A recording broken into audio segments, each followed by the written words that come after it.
অন্যদিকে সুখেন্দু শেখর রায় তার মামলার শুনানি রয়েছে আজ হাইকোর্টে। তৃণমূল সাংসদকে দুবার তলব করা হয়েছিল, তলব করেছিল লালবাজার, নোটিশ পাঠানো হয়েছিল তাকে।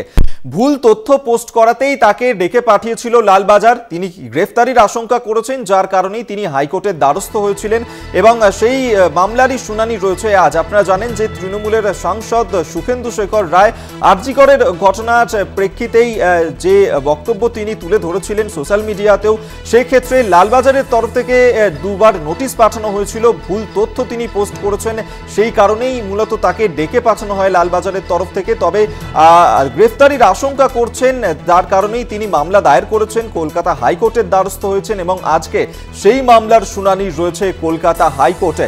এর আগেই তৃণমূল সাংসদকে দুবার তলব করা হয়েছে, নোটিশ পাঠানো হয়েছিল লালবাজারের তরফে। যদিও সুখেন্দু শেখর রায় তিনি এই তলবে সাড়া দেননি, ভুল তথ্য পোস্ট করাতেই তাকে ডেকে পাঠানো হয়েছিল লালবাজারের তরফ থেকে। সেক্ষেত্রে গ্রেফতার করছেন তৃণমূল সাংসদ, যার কারণেই কলকাতা হাইকোর্টের দ্বারস্থ হয়েছেন তিনি এবং তার করা মামলারই শুনানি রয়েছে আজ।